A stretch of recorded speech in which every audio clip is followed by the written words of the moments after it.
अस्सलामु अलैकुम वरहमतुल्लाहि वबरकातुह। इन्नल हम्दलिल्लाहि नहमदुहु व नस्तईनुहु व नस्तगफिरुह व नऊज़ु बिल्लाहि मिनश शुरूरि अनफुसिना व सय्यिआति अअमालिना मन यहदिहिल्लाहु फला मुदिल्ल लहु व मन युद्लिल फला हादिय लहु व अशहदु अन ला इलाहा इल्लल्लाहु वहदहु ला शरीका लहु व अशहदु अन्ना मुहम्मदन अब्दुहु व रसूलुहु। या अय्युहल्लज़ीना आमनु इत्तक़ुल्लाहा हक़्क़ तुक़ातिहि व ला तमूतुन्ना इल्ला व अंतुम मुस्लिमून। या अय्युहन्नासु इत्तक़ू रब्बकुमुल्लज़ी ख़लक़कुम मिन नफ़्सिन वाहिदा व ख़लक़ मिनहा ज़ौजहा व बस्सा मिनहुमा रिजालन कसीरन व निस्साअ वत्तक़ुल्लाहल्लज़ी तस्अलूना बिहि वल अर्हाम इन्नल्लाहा काना अलैकुम रक़ीबा। या अय्युहल्लज़ीना आमनु इत्तक़ुल्लाहा व क़ूलू क़ौलन सदीदा युस्लिह लकुम अअमालकुम व यग़फ़िर लकुम ज़ुनूबकुम व मन युति'िल्लाहा व रसूलहु फ़क़द फ़ाज़ फ़ौज़न अज़ीमा।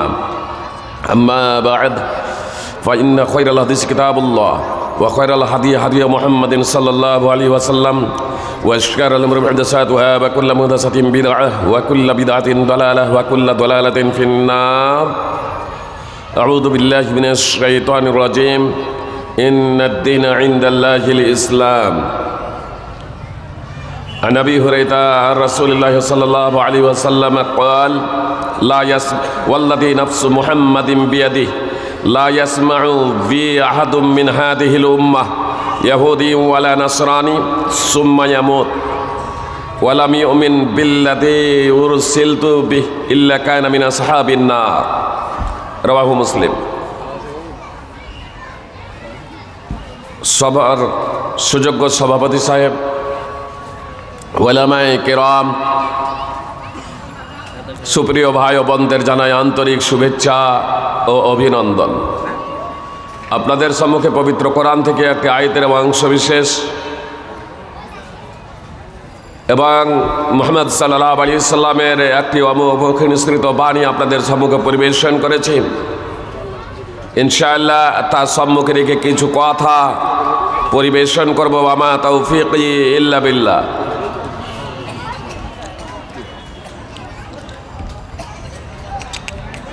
ভাইরা, আপনারা দাঁড়িয়ে আছেন কেন? বসার জায়গা আছে তো? যে সামনেকার জায়গাটা ফিল আপ করে নিন ভাইরা। ফাঁকা কেন? খারাপ হয় জায়গাটা? ফাঁকা সামনে রেখে যারা বসে আছেন মিডিলে, জায়গা কি খারাপ আছে? যদি খারাপ থাকে সেটা স্বতন্ত্র ব্যাপার, আর যদি খারাপ না থাকে তাহলে সামনে এগিয়ে আসুন।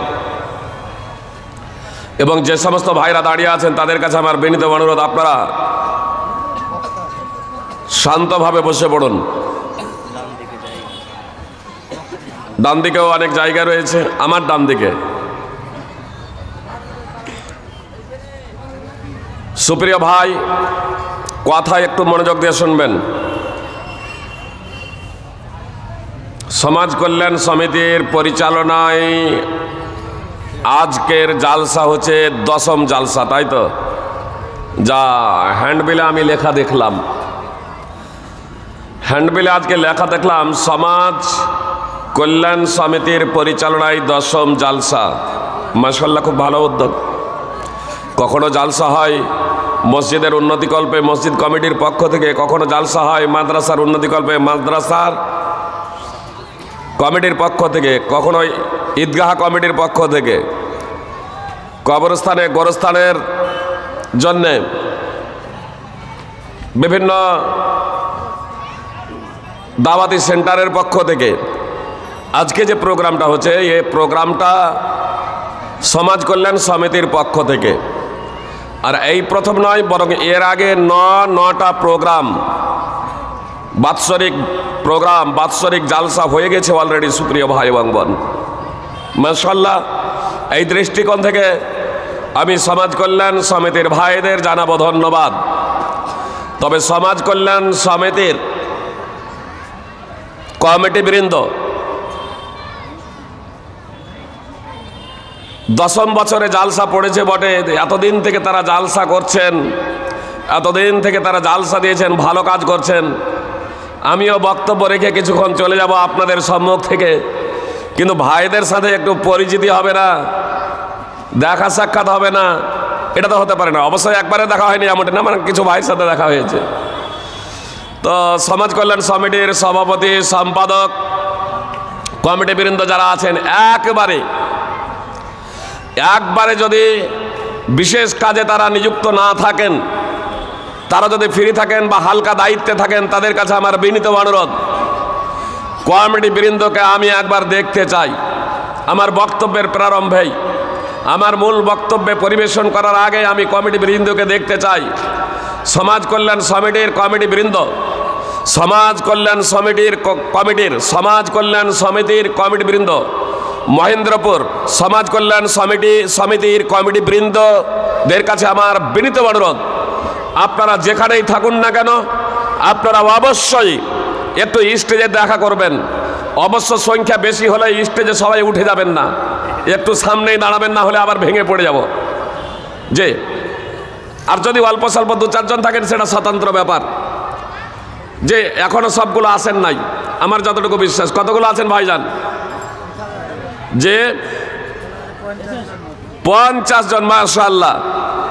সমাজ কল্যাণ সমিতির সদস্য 50 জন, তাহলে অন্তত 50 জন যদি উপস্থিত না হন, বিভিন্ন বিশেষ কাজে দায়িত্বে থাকেন, তাহলে তো 2/3 আসা চাই। কি বলছেন?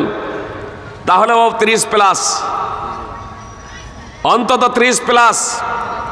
সুপ্রিয় ভাই এবং বোনদের জানাই আন্তরিক শুভেচ্ছা ও অভিনন্দন। আপনারা একটু দুঃখ নেবেন না, আপনাদেরকে আহ্বান জানিয়েছি, আপনাদেরকে ভালোবাসি। এই গ্রামবাসীকে ডাকতে পারতাম, কিন্তু গ্রামবাসীকে এখানে আমি ডাকি নাই।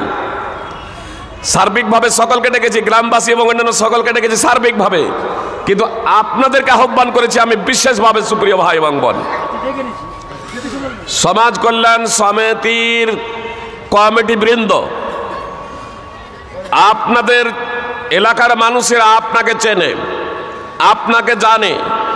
আমি ভারতবর্ষ সহ বিভিন্ন জায়গায়, ভারতবর্ষের বিভিন্ন রাজ্যে যে যাতায়াত করি, অন্যান্য জায়গায় যাই, আপনাদের চেহারাটুকু যদি আমাদের সামনে থাকে, অন্তত একটু আপনাদের জন্য দোয়া করারও মন চাইবে। যে ইনশাআল্লাহ আমি সদা সর্বদা চাই, শুধু মুসলিম নয়, আমার লক্ষ্য এবং উদ্দেশ্য পৃথিবীর মানুষ হেদায়েত প্রাপ্ত হয়ে যাক, পৃথিবীর মানুষ হেদায়েত প্রাপ্ত সৎ পথের পথিক হয়ে যাক। তার জন্য আল্লাহ তাআলার কাছে প্রার্থনা করি যে হে আল্লাহ, তুমি আমাদেরকে হেদায়েত দাও, সুপথ দেখাও, তুমি আমাদেরকে এমন তৌফিক সাহায্য দান করো যার মাধ্যম দিয়ে আমরা তোমার সন্তুষ্টি অর্জনে সক্ষম হব এবং তোমার সন্তুষ্টি অর্জনে আমরা ধন্য হব, আমরা জান্নাত লাভ করতে সক্ষম হব, এমন তুমি কাজ করার আমাদের তৌফিক দান করো। সুপ্রিয় ভাই এবং বোন, আমরা দোয়া করতে পারি। মুহাম্মদ সাল্লাল্লাহু আলাইহি ওয়াসাল্লাম চেয়েছিলেন তার চাচা আবু তালেবকেও অন্তত একবার কালেমা পাঠ করে নিক। 2.5 বছর ধরে গাছের শুকনো পাতা ঘাস খেয়ে আপনার জীবন ধারণ করেছিলেন। যখন বয়কট করেছিল শিয়াবে আবি তালেবে মুহাম্মদ সাল্লাল্লাহু আলাইহি সাল্লামকে সমর্থন করার জন্য, মক্কার মুশরিকরা আবু তালেবকেও আপনার বয়কট করে বসেছিল। এহেন সময়ে করুণ পরিস্থিতিতে মুহাম্মদ সাল্লাল্লাহু আলাইহি সাল্লামকে সাহায্য সহায়তা করে গিয়েছিলেন। তিনি ঘোষণা দিয়েছিলেন, আমি জানি পৃথিবীতে ধর্ম হলো একমাত্র দিনে ইসলাম, শ্রেষ্ঠতম দিন, শ্রেষ্ঠতম ধর্ম। এই দিনে ইসলামকে শ্রেষ্ঠতম ধর্ম এবং মুহাম্মদ সাল্লাল্লাহু আলাইহি সাল্লামকে শ্রেষ্ঠতম ব্যক্তি আখ্যায়িত করা সত্ত্বেও তিনি বলেছিলেন, আমি জানি মুহাম্মদ তুমি যে ধর্ম নিয়ে এসেছো এর থেকে আর অন্য কোনো ধর্ম শ্রেষ্ঠতর নেই।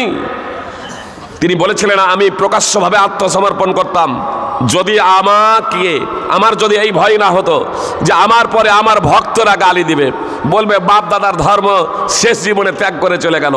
শুধু এই কারণে আমি আমার ধর্মটা ত্যাগ করতে পারছি না।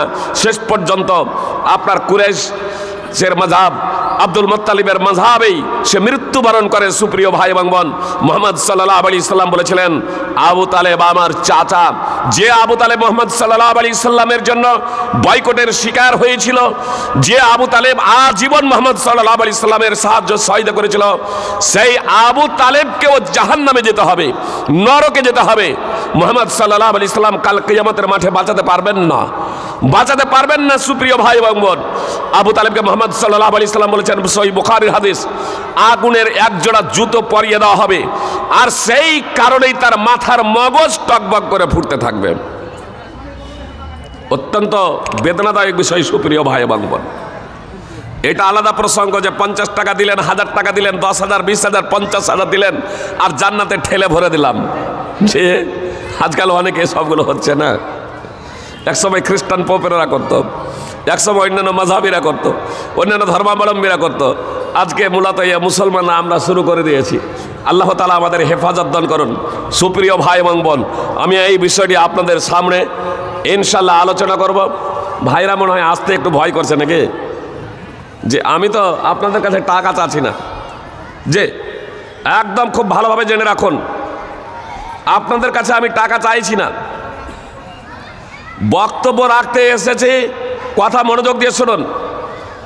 বক্তব্য রাখতে এসেছি, আমার যদি এই লক্ষ্য উদ্দেশ্য থাকে আপনাদের সন্তুষ্টি, আল্লাহকে সন্তুষ্টি নয়, তাহলে এটা হবে আমার মহাপাপ, বড় ধরনের শিরক, বড় ধরনের শিরক। নবী সাল্লাল্লাহু আলাইহি সাল্লাম কে বদদুয়া করার কথা বলা হলে মুহাম্মদ সাল্লাল্লাহু আলাইহি সাল্লাম হেদায়েতের দোয়া করতেন। একদা নবী সাল্লাল্লাহু আলাইহি সাল্লামকে বলা হলো উদু আলাল মুশরিকিন, মুহাম্মদ সাল্লাল্লাহু আলাইহি সাল্লাম মুশরিকদের জন্য আপনি বদদুয়া করে দিন, মুশরিকদের জন্য বদদুয়া করে দিন। তো মুহাম্মদ সাল্লাল্লাহু আলাইহি সাল্লাম বললেন ইন্নী লাম উবআস লাআনা, আমি অভিসম্পাদকারী হিসেবে প্রেরিত হই নাই। এবং বলেছিলেন ওয়া ইন্নামা বুইসতু রাহমা, আমি রহমত স্বরূপ প্রেরিত হয়েছি, আমি দয়া স্বরূপ প্রেরিত হয়েছি। আল্লাহ তাআলা সহিহ মুসলিমের হাদিস, পবিত্র কোরআন আল্লাহ তাআলা বলছেন ওয়া মা আরসালনাকা ইল্লা রাহমাতাল লিল আলামিন, আমি মুহাম্মদ সাল্লাল্লাহু আলাইহি সাল্লামকে নিখিল বিশ্বের জন্য দয়া স্বরূপ প্রেরণ করেছি। সূরা আম্বিয়া 21 নম্বর সূরার 107 নম্বর আয়াত। সুপ্রিয় ভাই এবং বোন, সেই মহাত্মা মহাপুরুষ, যে মহাত্মা মহাপুরুষকে আল্লাহ তাআলা নিখিল বিশ্বের জন্য রহমত ও দয়া স্বরূপ প্রেরণ করলেন, যে মহাত্মা মহাপুরুষ মুহাম্মদ সাল্লাল্লাহু আলাইহি সাল্লামকে, যে মহাত্মা মহাপুরুষ রাসূল সাল্লাল্লাহু আলাইহি সাল্লামকে নিখিল বিশ্ববাসীর জন্য দয়া স্বরূপ প্রেরণ করলেন, সেই মুহাম্মদ সাল্লাল্লাহু আলাইহি সাল্লামকে বদদুয়া করতে বলা হলে তিনি বলছেন আমি অভিসম্পাদকারী হিসেবে প্রেরিত হই নাই, আমি দয়া স্বরূপ প্রেরিত হয়েছি। সেই মুহাম্মদ সাল্লাল্লাহু আলাইহি সাল্লাম কি বলছেন জানেন? সেই বক্তার জন্য বদদুয়া করেছেন। একটু আপনারা ধৈর্য ধরুন, আমি ওদেরকে ডেকেছি, সরে যাবেন ওনারা, আপনাদের দেখতেও অসুবিধা হচ্ছে তাই না? একটু আপনারা।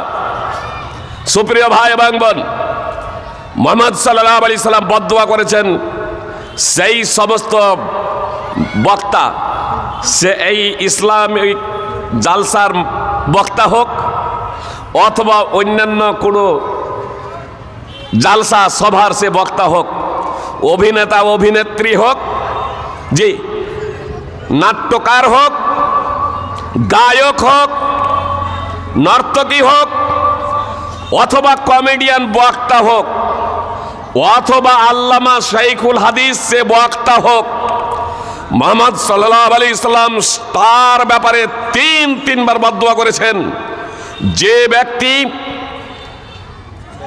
লোকেদের হাসানোর জন্য মিথ্যা কথা বলে তার জন্য ধ্বংস, তার জন্য ধ্বংস, তার জন্য ধ্বংস।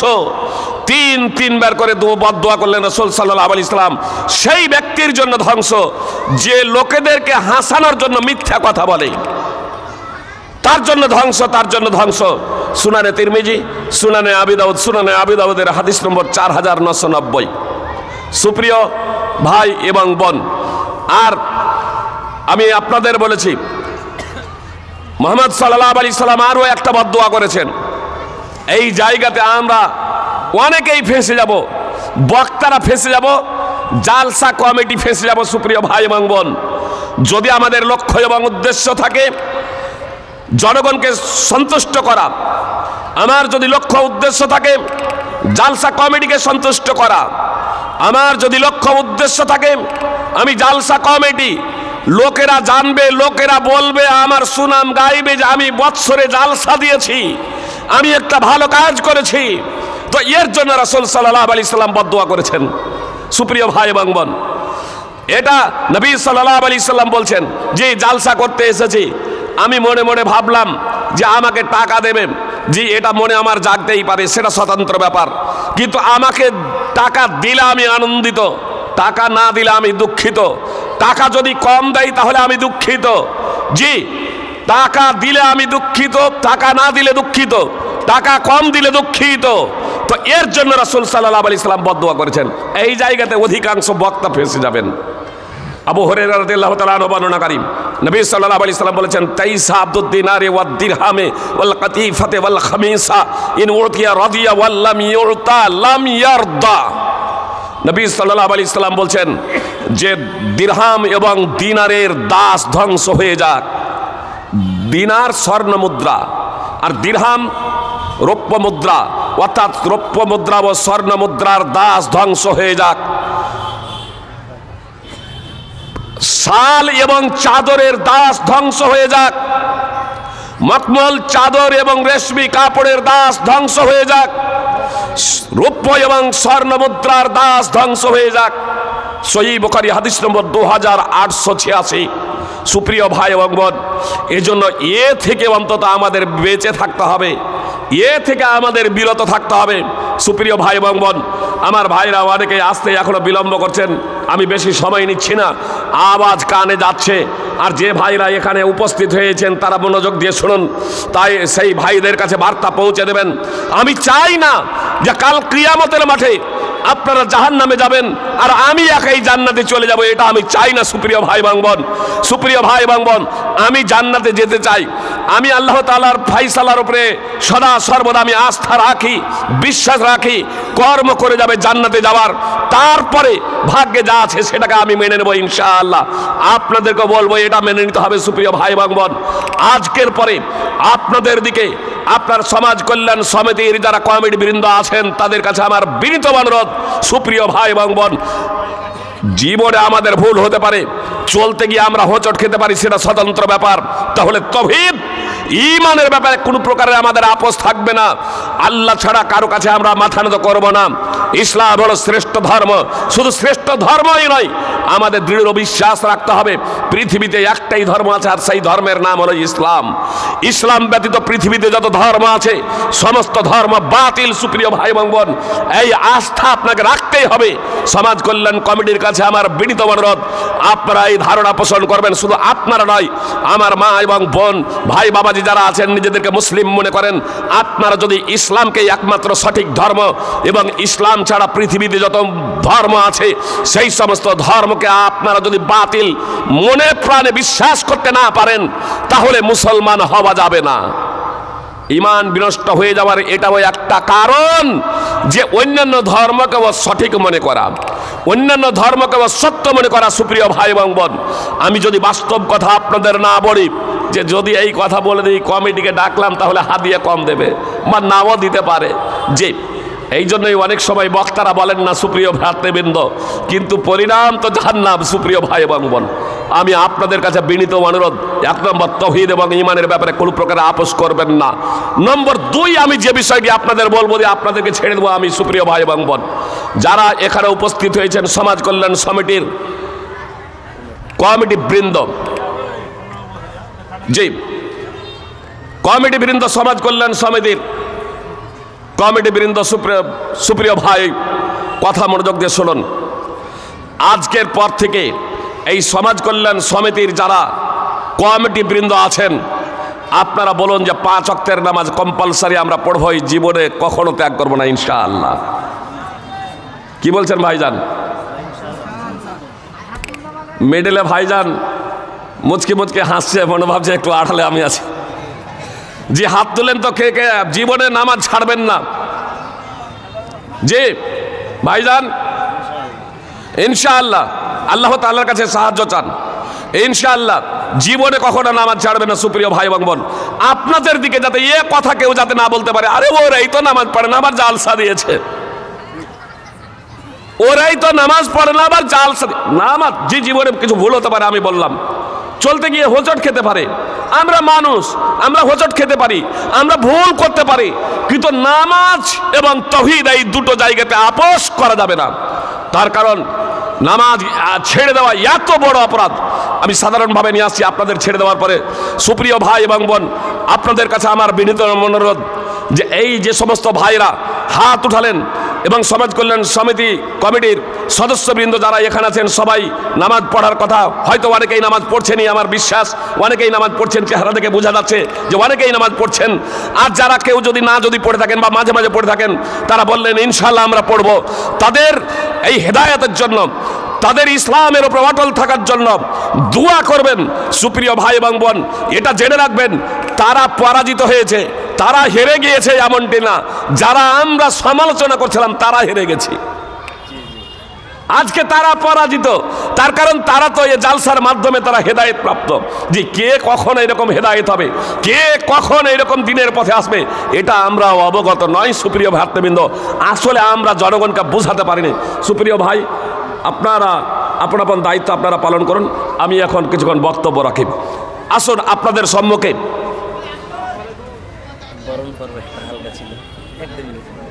বক্তব্য হয়ে যাক, শেষ হয়ে যাক। সুপ্রিয় ভ্রাতৃবৃন্দ, আপনাদের সম্মুখে আমি সূরা আলে ইমরান 3 নম্বর সূরার 19 নম্বর আয়াতের অংশবিশেষ পাঠ করেছি এবং একটি অমীয় মুহাম্মদ সাল্লাল্লাহু আলাইহি সাল্লামের অমীয় মুখনিসৃত বাণী পরিবেশন করেছি। কথা একটু মনোযোগ দিয়ে শুনবেন। আল্লাহ বলেন, ইন্নাদ-দীনা ইনদাল্লাহিল ইসলাম, আল্লাহর নিশ্চয়, আল্লাহর নিকটে ধর্ম হলো ইসলাম। আল্লাহ তাআলার নিকটে একমাত্র ধর্ম হলো ইসলাম, একমাত্র দিন, একমাত্র জীবন ব্যবস্থা হলো ইসলাম। সূরা আলে ইমরান 3 নম্বর সূরার 19 নম্বর আয়াতের অংশ বিশেষ। ইসলাম ছাড়া পৃথিবীতে যত ধর্ম আছে, ইসলাম ছাড়া পৃথিবীতে যত জীবন ব্যবস্থা আছে, ইসলামের বিপরীত পৃথিবীতে যত মতবাদ আছে, তা আল্লাহ তাআলার নিকটে গ্রহণযোগ্য নয়। ইসলাম ছাড়া পৃথিবীতে যত জীবন ব্যবস্থা আছে, তা আল্লাহ তাআলার নিকটে গ্রহণযোগ্য নয়। আল্লাহ তাআলা বলেন, ওয়া মান ইয়াবতাগি গায়রাল ইসলামে দীনান ফালা ইউকবালা মিনহু ওয়া হুয়া ফিল আখিরাতি মিনাল খাসিরিন। যে কেউ ইসলাম ছাড়া অন্য কোনো জীবন ব্যবস্থা অনুসন্ধান করবে, তা তার কাছ থেকে কিঞ্চিত মাত্র গ্রহণ করা হবে না এবং আখিরাতে সে হবে ক্ষতিগ্রস্তদের অন্তর্ভুক্ত। সূরা আলে ইমরান 3 নম্বর সূরার 85 নম্বর আয়াত। নবী আবু হুরায়রা রাদিয়াল্লাহু তাআলা আনহু বর্ণনাকারী, রাসূল সাল্লাল্লাহু আলাইহি সাল্লাম বলেছেন, ওয়াল্লাযী নাফসু মুহাম্মাদিন বিয়াদিহি, সেই সত্তার কসম যার হাতে মুহাম্মাদের জীবন। সুপ্রিয় ভাই এবং বোন, কথা একটু মনোযোগ দিয়ে শুনবেন। নবী সাল্লাল্লাহু আলাইহি সাল্লাম আল্লাহ তাআলার কসম খেয়ে বলছেন, লা ইয়াসমাউ বি আহাদুম মিন হাদিহিল উম্মাহ। মুহাম্মদ সাল্লাল্লাহু আলাইহি সাল্লাম বলছেন, এই উম্মতের যে কেউ আমার ব্যাপারে শুনবে, আমার ব্যাপারে জানবে, ইহুদি ওয়ালা নাসরানি, হোক সে ইহুদি অথবা খ্রিস্টান। সুপ্রিয় ভাই এবং বোন, মুহাম্মদ সাল্লাল্লাহু আলাইহি সাল্লামের নবুয়াতের নিকটবর্তী ঈসা আলাইহিস সালাম, মুহাম্মদ সাল্লাল্লাহু আলাইহি সাল্লাম এবং ঈসা অনেক ডিস্টেন্স থাকলেও অনেকটাই নিকটবর্তী। এই ইহুদি খ্রিস্টান তারা আহলি কিতাব, অনেকেই তখনও তাদের মাঝে তাওহীদপন্থী ছিল, একত্ববাদে বিশ্বাসী ছিল। যদিও মুহাম্মদ সাল্লাল্লাহু আলাইহি সাল্লামের যুগে আপনার ইহুদি খ্রিস্টানদের মাঝে আপনার ভেজাল ঢুকে গিয়েছিল। ঈসা আলাইহিস সালামকে আল্লাহ তাআলার পুত্র এবং ওজাইর আলাইহিস সালামকে আল্লাহ তাআলার পুত্র বলে ইহুদিরা দাবি করত, খ্রিস্টানরা ঈসাকে আল্লাহর পুত্র বলে দাবি করত। কিন্তু তাদের মধ্যে কিছু মানুষ তখনও বেঁচে ছিল, আপনার তাদের মধ্যে তাওহীদের স্ফুলিঙ্গ তখনও ছিল কিছু মানুষের মাঝে যারা তাওহীদপন্থী ছিল। সুপ্রিয় ভাই এবং বোন, তো মুহাম্মদ সাল্লাল্লাহু আলাইহি সাল্লাম বলছেন যে হোক সে ইহুদি অথবা খ্রিস্টান, সেও যদি আমার ব্যাপারে অবগত হয়ে যায় যে আমি নবী হয়ে এসেছি, আমি রাসূল হয়ে এসেছি, আর আমার নবুয়ত রিসালাত সম্পর্কে অবগত হয়ে যাওয়ার পরে যে কেউ মৃত্যুবরণ করবে আমার প্রতি ঈমান আনয়ন না করে, আমাকে নবী এবং রাসূল হিসেবে মেনে নেবে না, এই অবস্থায় যাদের মৃত্যু হবে, হোক সে ইহুদি অথবা খ্রিস্টান অথবা অন্যান্য কোনো জাতি, মুহাম্মদ সাল্লাল্লাহু আলাইহি সাল্লাম বলছেন, কানা মিনা সাহাবিন নার, সে জাহান্নামে যাবে, সে দোজখে যাবে, সে নরকে যাবে। সহিহ মুসলিম হাদিস নম্বর 153। এত দ্বারা স্পষ্ট হয়ে গেল যে মুহাম্মদ সাল্লাল্লাহু আলাইহি সাল্লামের নবী এবং রাসূল হয়ে যাওয়ার পরে পৃথিবীতে যত ধর্মাবলম্বী আছে তারা যতক্ষণ পর্যন্ত মুহাম্মদ সাল্লাল্লাহু আলাইহি সাল্লামকে সর্বশেষ নবী এবং সর্বশেষ রাসূল বলে বিশ্বাস না করবে ততক্ষণ পর্যন্ত তারা জান্নাতে যেতে পারবে না। আলহামদুলিল্লাহ, সুপ্রিয় ভাই এবং বোন, কথা মনোযোগ দিয়ে শুনুন। আলহামদুলিল্লাহ, আল্লাহ তাআলা আমাদেরকে মানুষ রূপে সৃষ্টি করেছেন। শুধু মানুষ রূপে সৃষ্টি করেই ছেড়ে দেননি, বরং আমাদের হেদায়েতের জন্য, আমাদের সুপথের জন্য, আমাদের আল্লাহ তাআলার সন্তুষ্টি অর্জনের জন্য পথ নির্দেশক হিসেবে নবী রাসূল যুগে যুগে প্রেরণ করেছেন। আলহামদুলিল্লাহ, আমরা সর্বশেষ রাসূল নবী রাসূলের সম্রাট মহাত্মা মহাপুরুষ মুহাম্মদ সাল্লাল্লাহু আলাইহি সাল্লামের উম্মত হিসেবে গর্বিত। আরো গর্বিত যে আমরা মুহাম্মদ সাল্লাল্লাহু আলাইহি সাল্লামের শুধু উম্মত হিসেবেই নয়, আল্লাহ তাআলা আমাদেরকে মুসলিম বংশে, মুসলিম ঘরে সৃষ্টি করেছেন। ইসলামটাকে খুব সহজে আমরা পেয়েছি।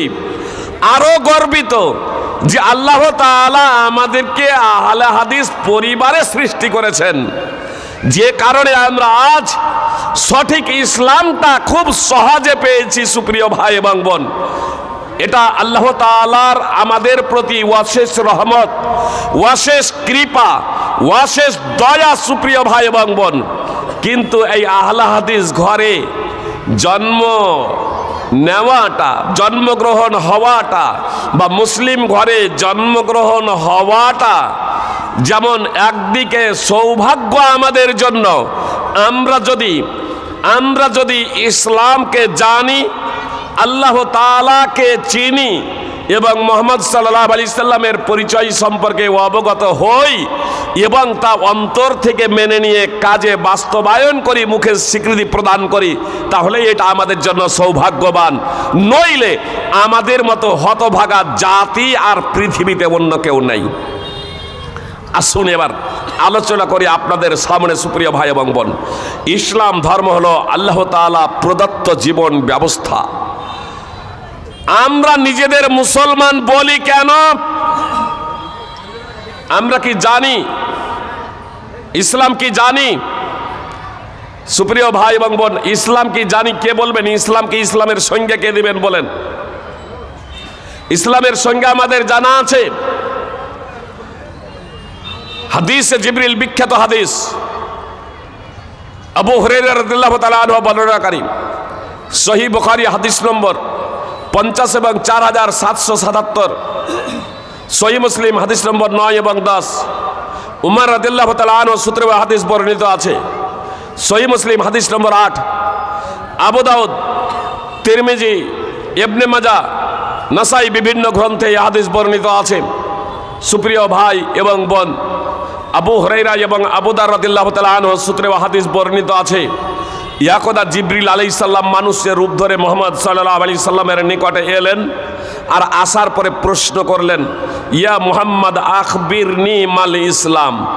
হে মুহাম্মদ সাল্লাল্লাহু আলাইহি সাল্লাম, আপনারাও সাল্লাল্লাহু আলাইহি সাল্লাম বলবেন যখনই মুহাম্মদ সাল্লাল্লাহু আলাইহি সাল্লামের নাম শুনবেন।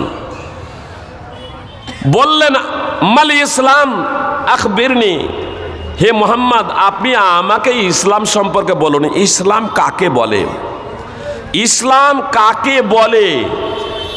ইসলামের তো আবিধানিক অর্থ হলো আত্মসমর্পণ করা, পারিভাষিক অর্থ হলো এক আল্লাহ তাআলার কাছে আত্মসমর্পণ করা। আর মুসলিম বলা হয় পারিভাষিক অর্থে যে ব্যক্তি আল্লাহ তাআলার কাছে আত্মসমর্পণ করে, ফার্সিতে তাকেই মুসলমান বলে। তো জিবরিল আলাইহিস সালাম মানুষের রূপ ধরে এসে মুহাম্মদ সাল্লাল্লাহু আলাইহি সাল্লামকে প্রশ্ন করছেন, মালি ইসলাম, ইসলামটা কি? ওয়াল মুহাম্মদ সাল্লাল্লাহু আলাইহি সাল্লাম জবাব দিলেন, আল ইসলাম আন তা'বুদাল্লাহ ওয়া লা তুশরিকা বিহি শাইয়া ওয়া তুকিমাস সালাতা ওয়া তুতিয়াজ যাকাতা ওয়া তাহুজ্জাল বাইত ওয়া তাসুমা রমাদান। নবী সাল্লাল্লাহু আলাইহি সাল্লাম বললেন, ইসলাম হলো এই যে তুমি আল্লাহর ইবাদত করবে এবং আল্লাহর সাথে কাউকে শরীক করবে না। সুপ্রিয় ভাই এবং বোন, বললেন আল্লাহর ইবাদত করবে এবং আল্লাহর সাথে কাউকে শরীক করবে না। ওয়া তুকিমাস সালাহ, এবং সালাত কায়েম করবে, নামাজ আদায় করবে। ওয়া তুতিয়াজ যাকাত, যাকাত আদায় করবে। ওয়া তাহুজ্জাল বাইত, এবং হজ করবে। ওয়া তাসুমা রমাদান, এবং রমজান মাসের সিয়াম পালন করবে, রমজানের রোজা রাখবে। বল ইদা ফালতু দালিকা ফাকাদ আসলামতু, কথা মনোযোগ দিয়ে শুনুন। তখন ওই লোকটা বলছেন, কোন লোকটা? ওই ফেরেশতা জিবরিল, যিনি মানুষের রূপ ধরে এসেছেন, মুহাম্মদ সাল্লাল্লাহু আলাইহি সাল্লামকে বলছেন যে আমি যদি এই 5টি কাজ যদি করি, আমি যদি এই কাজ যদি করি, যে আল্লাহর সাথে আল্লাহর ইবাদত করব, তার সাথে কাউকে শরীক করব না, এবং নামাজ কায়েম করব। অপর বর্ণনায় আছে আল ইসলাম আন তাশহাদু আল্লা ইলাহা ইল্লাল্লাহ ওয়া আন্না মুহাম্মাদার রাসূলুল্লাহ। এই অংশটুকু হয় যে তুমি সাক্ষ্য দেবে আল্লাহ ছাড়া সত্য কোনো উপাস্য নাই এবং মুহাম্মদ সাল্লাল্লাহু আলাইহি সাল্লাম আল্লাহ তাআলার রাসূল।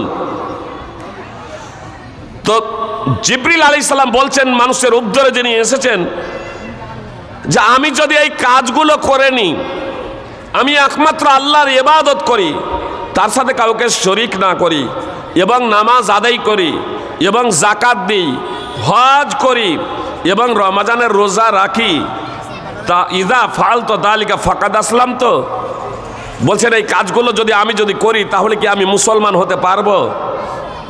কি বলছেন, আমি মুসলমান হতে পারবো? নবী সাল্লাল্লাহু আলাইহি সাল্লাম বললেন, নাম ওয়ালা সাদাকতা। নবী সাল্লাল্লাহু আলাইহি সাল্লাম বললেন, হ্যাঁ। তখন জিবরিল আলাইহিস সালাম বললেন, আপনি সঠিক কথাই বলেছেন। সুনানে নাসাই হাদিস নম্বর 4991। সুপ্রিয় ভাই এবং বোন, তাহলে স্পষ্ট হয়ে গেল যে মুসলমান হওয়ার জন্য আমাকে আপনাকে কালেমাই শাহাদাত তো পাঠ করতেই হবে, সাথে সাথে আমাকে নামাজ 5 ওয়াক্তের আদায় করতেই হবে, যাকাত ফরজ হলে যাকাত দিতে হবে, আর রমজান মাস পেয়ে গেলে সাবালক সাবালিকা হয়ে যাওয়ার পরে রমজানের রোজা রাখতে হবে, হজ ফরজ হয়ে গেলে হজ করতে হবে।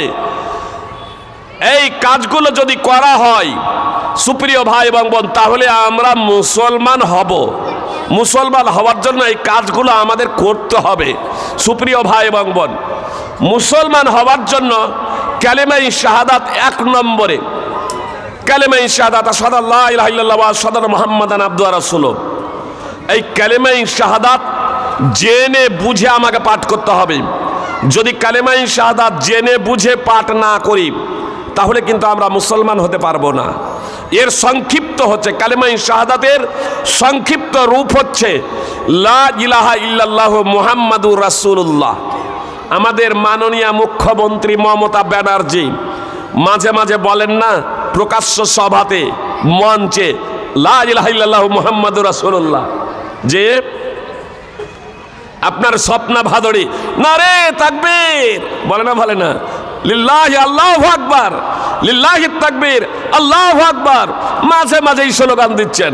মুসলমান কি বলছেন? মুসলমান। তাহলে তারা যদি মুসলমান না হয়, তাহলে আমরা কি করে মুসলমান? আমরা মুসলমান ঘরে জন্মগ্রহণ করেছি, তাই না? তো মুসলমান ঘরে জন্মগ্রহণ করেছি, তাই আমরা অনেকেই মুসলমান বলে দাবি করি। সুপ্রিয় ভাই এবং বোন, কথা একটু মনোযোগ দিয়ে শুনুন। আমার ফতোয়ার কারণে কেউ যদি মুসলমান হন, তাহলে কাফের হয়ে যাবেন না। আর কেউ যদি আদতে কোরআন এবং হাদিসের মানদণ্ডে কাফের যদি হয়, তো আলেম ওলামাদের ফতোয়ার কারণে তারা মুসলমান হয়ে যাবেন না, বরং নিজের জীবনে পরিবর্তন নিয়ে আসতে হবে। সুপ্রিয় ভাই এবং বোন, কোরআন এবং সুন্নাহর আলোকে আমাদের জীবনটাকে মূল্যায়ন করতে হবে। এই কারণে আমি আপনাদের সম্মুখে কয়েকটি কথা তুলে ধরছি, একটু কথা মনোযোগ দিয়ে শুনুন। সুপ্রিয় ভাই এবং বোন, আমরা তো মুসলমান বংশে জন্মগ্রহণ করেছি, তাই না? মুসলমান ঘর, মুসলমান বংশে জন্মগ্রহণ করেছি। মুহাম্মদ সাল্লাল্লাহু আলাইহি সাল্লাম কোন বংশে জন্মগ্রহণ করেছিলেন এটা জানা আছে? কুরাইশ। কুরাইশ কোন বংশের লোক জানা আছে? হাসেম। হাসেম কোন বংশের লোক? আরো যদি ওপরে যদি যাই, তাহলে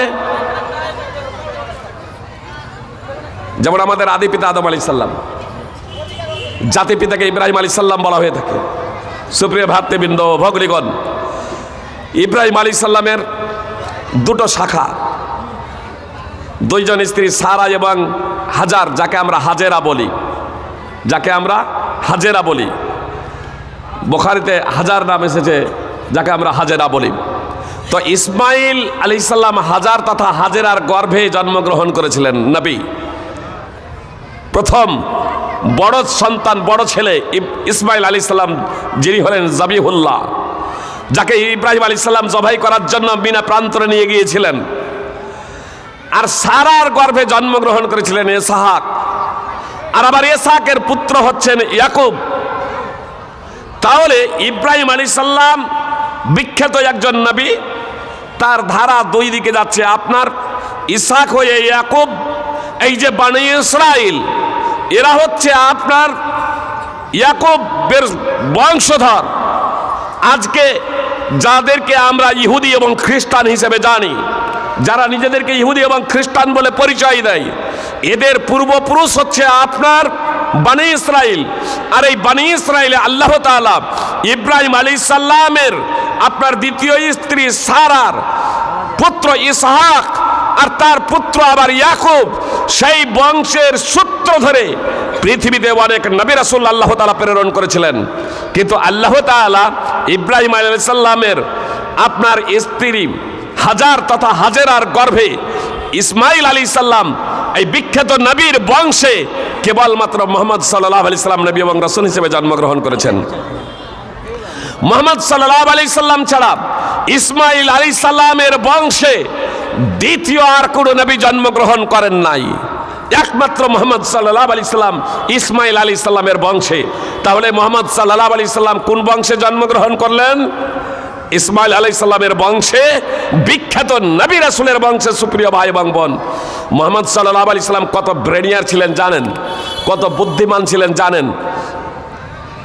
অনেক ঘটনা রয়েছে। 20 বছর বয়সে হিলফুল ফজল নেই নিষ্ঠার প্রতিজ্ঞা একটা প্রতিষ্ঠা করেছিলেন। সুপ্রিয় ভাই এবং বোন, শান্তি প্রতিষ্ঠার লক্ষ্য এবং উদ্দেশ্যে, মানে আরবের মাটিতে গোত্রীয় এবং বংশীয় কারণে আপনার ঝগড়া বিবাদ লেগেই থাকতো, রক্তপাত ঘটতো, নেই অন্যায় বিবেচনা করা হতো না, নেই অন্যায় এটা দেখা হতো না, বরং গোত্রীয় এবং বংশীয় টান সদা সর্বদা প্রাধান্য পেত। আত্মীয় স্বজন হকের উপরে থাক আর বাতিলের উপরে থাক, আত্মীয় স্বজনের পক্ষ অবলম্বন করে বিরোধী পক্ষের বিরুদ্ধে লড়াই সংগ্রাম চলতো।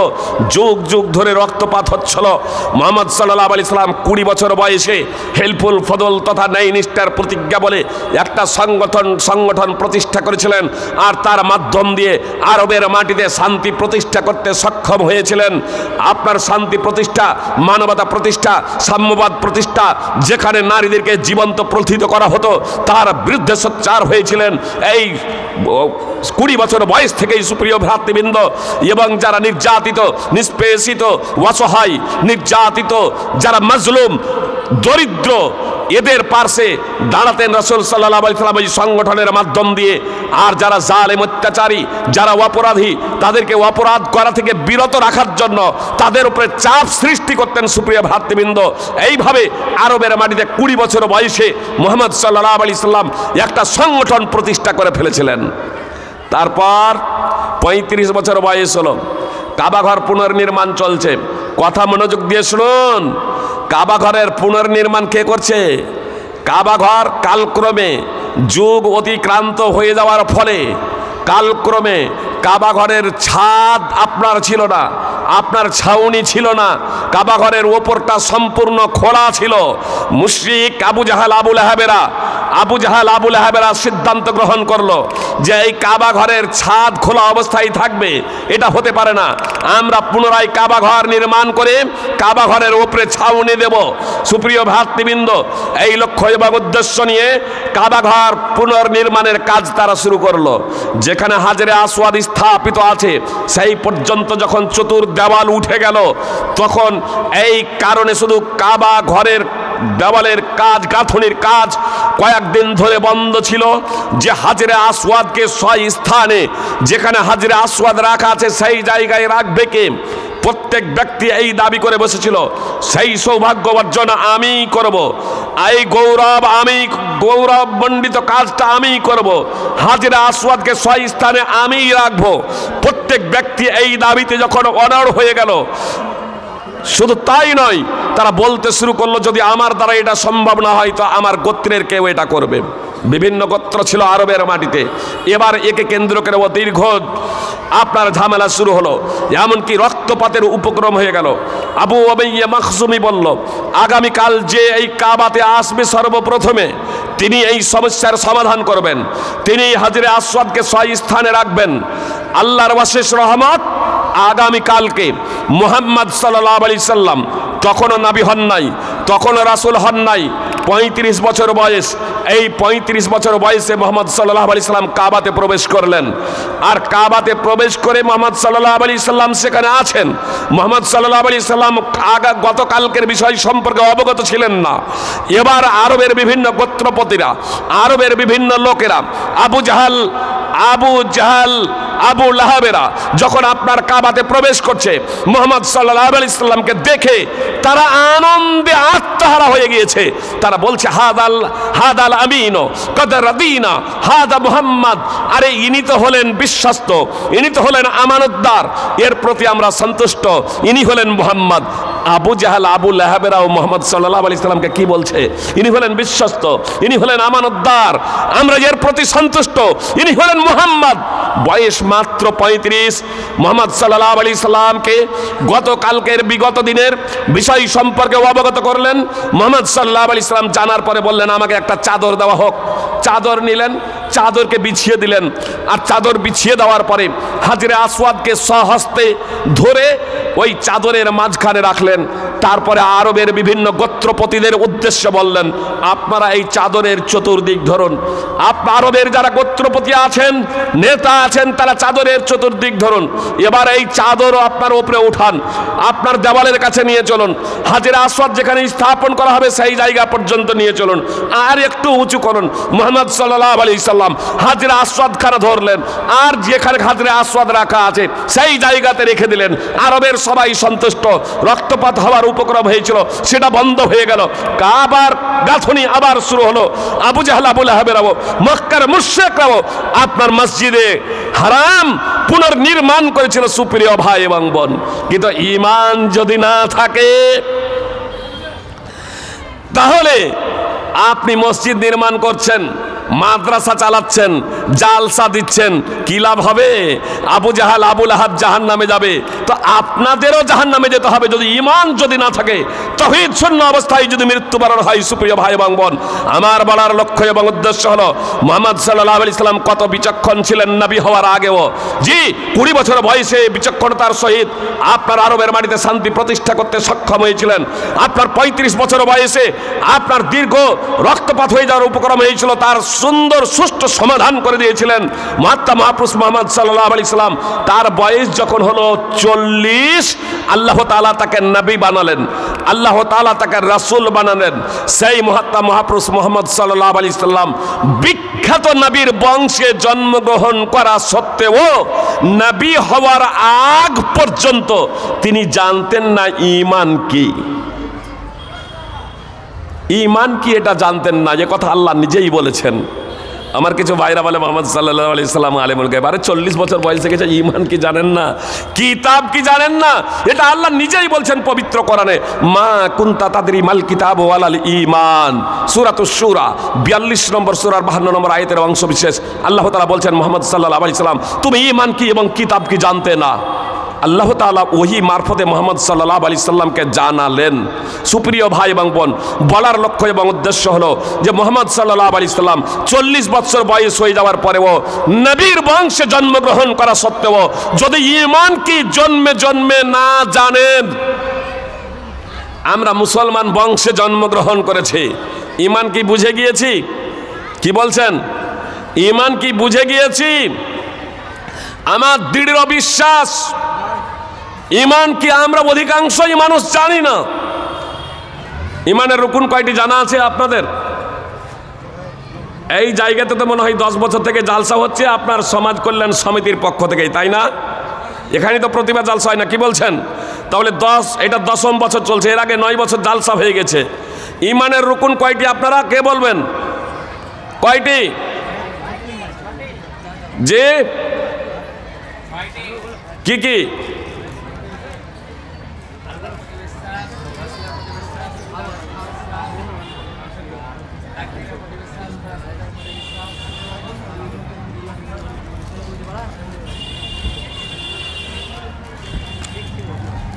এক ভাই বলেছেন 5টি পর্যন্ত এসেছে, 6টিকে পূর্ণ করে দেবেন। অবশ্য ভাই দাড়িও আছে মাশাআল্লাহ, মুখে বড় বড় দাড়ি, 5 ওয়াক্তের নামাজে। আজে জমিয়তের সদস্য মনে হয় নাকি? হাফেজ, মাশাআল্লাহ। তাহলে আচ্ছা, অনেক সময় বলতে গিয়ে মিস্টেক হয়ে যায়, তাহলে 6টা আমি পূর্ণ করে দেই। ওয়াতুমিনা বিল কাদারি খাইরিহি ওয়া শাররিহি, ভাগ্যের ভালো মন্দের প্রতি ঈমান। ভাগ্যের ঈমানের রুকুন হলো 6টি। এই 6টি রুকুনের মধ্যে কেউ যদি একটি রুকুনকে অস্বীকার করে দেয় তাহলে সে মুসলমান থাকবে না। বিস্তারিত ব্যাখ্যা বিশ্লেষণ দেওয়া সম্ভব নয়। আল্লাহর প্রতি ঈমানের তাৎপর্য কি? ইবলিস কি জানে না যে আল্লাহ আছে? ইবলিস কিন্তু ভাই নাস্তিক না, ইবলিস কিন্তু নাস্তিক নয়।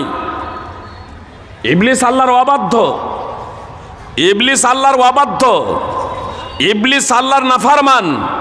আল্লাহ তাআলার আদেশ বাস্তবায়ন করেনি। তা আমরাও তো অনেকেই আল্লাহ তাআলার আদেশ বাস্তবায়ন করি না। কি বলছেন যে 25শে ডিসেম্বর চলে গেল, আমরা ক্রিসমাস বলছি, নাউযুবিল্লাহি মিন যালিক, বড়দিন বলছি। যে 25শে ডিসেম্বর বড়দিন কোন দৃষ্টিকোণ থেকে? ক্রিসমাস একজন মুসলিম বলতে পারে না, ক্রিসমাস বলতে পারে না একজন মুসলিম। নববর্ষ, আমরা কি জানি না নববর্ষ পালন করা হারাম? মুশরিকরা এগুলো পালন করতো। মুহাম্মদ সাল্লাল্লাহু আলাইহি সাল্লাম যখন মদিনায় গেলেন, আনাস বিন মালিক রাদিয়াল্লাহু তাআলা আনহু সূত্রে বর্ণিত, আমাদের তো এই বিষয় জানা আছে। সুনানে আবি দাউদ হাদিস নম্বর 1134, সুনানে নাসাই হাদিস নম্বর 1556। আমরা কি জানি না সুদ হারাম? আল্লাহ পবিত্র কোরআনে বলেছেন, মুহাম্মদ সাল্লাল্লাহু আলাইহি সাল্লাম তার অমীয় মুখে নিঃসৃত বাণীর মাধ্যমে বলেছেন। আমরা কি জানি না মদ নেশাজাত দ্রব্য সেবন করা হারাম? এটা কোরআন দ্বারা প্রমাণিত, হাদিস দ্বারা প্রমাণিত। উলামা ইকরাম সকলেই এ বিষয়ে ঐক্যমত পোষণ করেছেন। আমরা কি জানি না 5 ওয়াক্তের নামাজ পড়া অপরিহার্য কর্তব্য? অথচ 80% বর্তমানের মুসলমান, 95% বর্তমানের মুসলমান আমরা নামাজ পড়ি না। কি বলছেন আমার মা বোনেরা? কথা মনোযোগ দিয়ে শুনুন। 95% মুসলমান বর্তমানে। বলবেন ফাইজি সাহেব তাহলে যে ফের আপনি মুসলমান বলছেন, তো কারো কেউ যদি দেখতে কদাকার কৃষ্ণবর্ণ হয় আর নাকটাও যদি বোচা হয়, যে নাকটাও যদি বোচা হয় আর দেখতে কদাকার কৃষ্ণবর্ণ হাঁড়ির কালির মতো, আর তার নাম যদি রাখে বাবা মা সুন্দর অথবা সুন্দরী, ছেলে হলে সুন্দর আর মেয়ে হলে সুন্দরী, তাহলে আমরা সুন্দর আর সুন্দরী বলে ডাকবো না? ডাকবো না? কি বলছেন? বাপ মা নাম রেখেছে সুন্দর আর সুন্দরী, তো দেখতে যতই খারাপ হোক না কেন সুন্দর বলেই তো ডাকবো, সুন্দরী বলেই তো ডাকবো। সুপ্রিয় ভাই এবং বোন, আজকে আমরা মুসলমান, নিজেদেরকে যেহেতু আমরা মুসলমান ভাবছি, নিজেদেরকে মুসলমান বলছি, এটা মুসলমান পাড়ায় এতগুলো মুসলমান বলছি, সেই দৃষ্টিকোণ থেকে আমি আপনাদের মুসলমান বলছি সুপ্রিয় ভাই এবং বোন। কিন্তু এই বলাটা তো আল্লাহ তাআলার কাছে টিকবে না। আল্লাহ তাআলা তো এই বলাটা গ্রহণযোগ্য হবে না সুপ্রিয় ভাই এবং বোন। ইহুদি খ্রিস্টানেরা গৌরব করে বলতো ইহুদি অথবা খ্রিস্টান ছাড়া কেউ জান্নাতে যাবে না। ইহুদি খ্রিস্টান একে অপরকে তারা বলতো জাহান্নামী, কিন্তু তারা বলতো জান্নাতে যদি যেতে হয় তাহলে হয় ইহুদি হতে হবে অথবা খ্রিস্টান। ইহুদি খ্রিস্টান ছাড়া জান্নাতে যাওয়া যাবে না। আল্লাহ তাআলা তাদের কথাটা পবিত্র কোরআনে